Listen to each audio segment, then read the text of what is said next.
What I'm saying is that the computer is affecting your life. Okay, right. The computer is going to affect us whether we like it or not. Now, the thing is that using it to write letters, to collect bills, and it's all uses within the system that we have today. So but that's a childish use of computers. I mean, just like what use of soap operas are a ridiculous use of television. But the important thing, however, is to put together an environment where a different kind of man can grow and evolve, not the children that we have. I think you stated Dr. Fresco's concept very well. I think you've as good as any put us into our own perspective, and what we're doing here is dealing with us only as we deal with us today. Mm-hmm. In other words, our frame of reference is what is now. Okay, well, now, see, this is one thing that was missed about socio-cyberneering is that when you talk about socio-cyberneering, you have to talk about it at certain levels, because some aspects of it are more relevant when you talk about the first model city, and other aspects are more relevant when you talk about social cyberneering as an already implemented global system, you see. And sometimes you have semantical difficulties because Dr. Fresco will talk about it thinking of social cyberneering in terms of a global system when a question was asked in terms of, well, how will it help on an immediate level? Okay, thank you. Okay.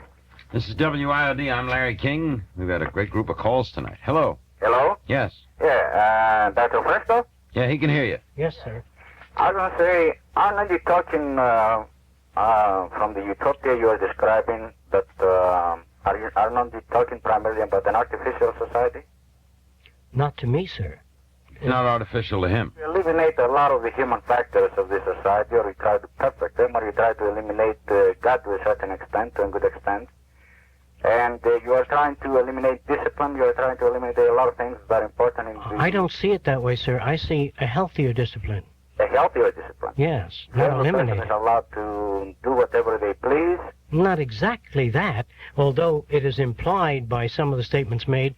We wouldn't, people wouldn't be going around pushing each other off the precipice. I would turn this around a little and ask you, sir, how well has this disciplined society worked? Well, by the way, the society is going through continuously an evolutionary process. Yes. And you cannot eliminate evolution. We agree. Yeah. If you eliminate evolution, you will have a dead society, beyond any doubt. We agree again, sir. Yes, and I was going to say this, that the only way that you can help the society to achieve any kind of a high level that you are talking about is only if you try to eliminate the main problems without eliminating the basic values of the society. You cannot eliminate God, and you cannot eliminate spiritual values, for example. I recognize your need for that, and I think I wish... Not any need for that. See, you are mistaken one important thing, that the main force in life is spiritual. Well, you can't... No, you cannot put technological or technocracy or technological values above that. I'd rather have a blood transfusion when I need it than a blessing. No, you may not believe this, but you are going to defeat the entire purpose of human life if you are trying to, if you were able to accomplish that. You will have an artificial society that will self-extinct. I think I sincerely disagree with you, sir. But have this in mind, for example, that God, if he wanted to, I mean, if he thought that was the proper thing to do, he would have had a perfect society since the beginning of man here on Earth. I don't know his intentions, nor do I. Of course he could.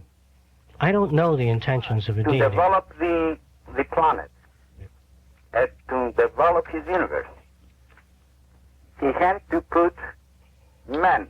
Well, I think so. I'm going to interrupt only because the dichotomy of your opinion to Dr. Fresco's as a believer to a non-believer is too wide. You know, as your frame of reference. Primarily, more or less, with technology-wise religion. All right, Ms. Hine has a comment.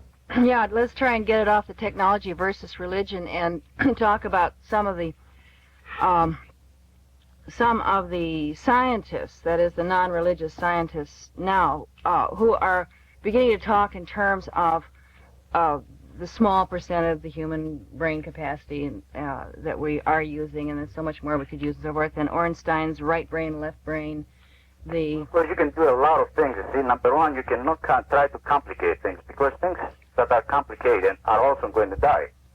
Life What I was trying to do, sir, was to put your argument into scientific terms, which might make it more talk-aboutable. All right, let's say this. You can start, for example, as I said, the whole process has to be evolutionary. You can start by eliminating a lot of problems, all right, like housing, food, and you can do that right now.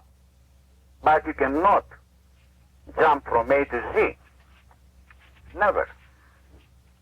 Yeah, unless you have an extreme occurrence, you could. There is no way that you can bypass the evolutionary process of human beings from A to Z. Yeah, maybe God true. can do that, and he cannot, and is not compatible with the whole purpose of life or whatever you call it. All right, thank you, sir. This is WIOD Miami. I'm Larry King. We have a half hour to go with Virginia Hine, Dr. Jacque Fresco, Attorney Neil Sonnet has left us, and Arlen J. Dubler. And our numbers are 759-4311. Hello. Hello, Yes, am I on? you're on. George P. Leonard. Hey, George. Dr. Fresco, you and I have met, I guess, in '60, and you have your philosophy, and I'm wondering deeply whether you feel yourself a reincarnated soul from the Egyptian days or Atlantis days, or do you have any of those kind of feelings in your thoughts of today? You think you lived before?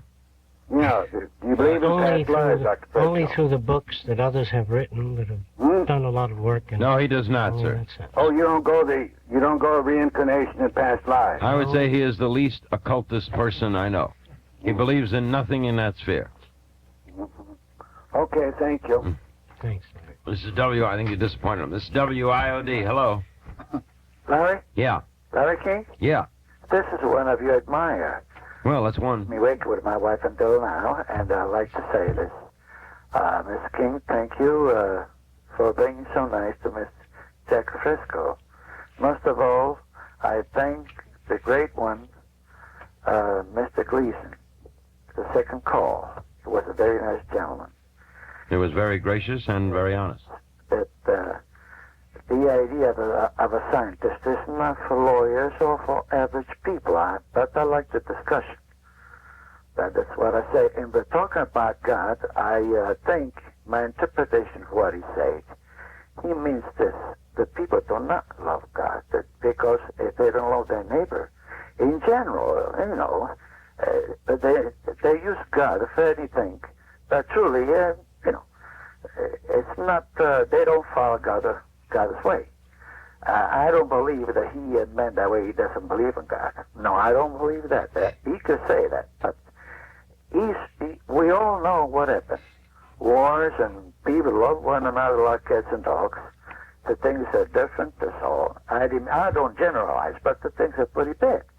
So, in other words, Well,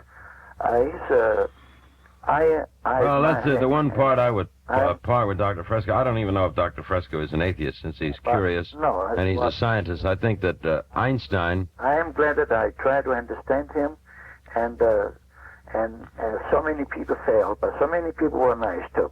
All right, thank you. I remember what Philip Wiley said once, and he was a great writer. He said that atheism is stupidity as much as religion is stupidity, because any cult that gathers together to talk about something they know nothing about is stupidity.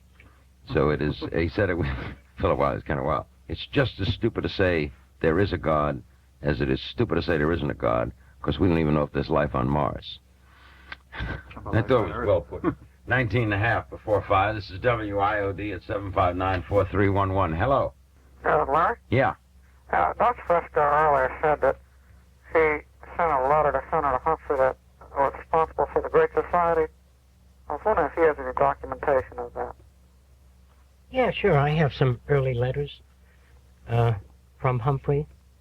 A friend of mine went to school with him. Those We ideas met for at the Great Pomona Society. College. Those ideas for the We Great talked about Society it. were collected from a wide number of thinkers. Ideas put I forward. called it Project Americana at the time.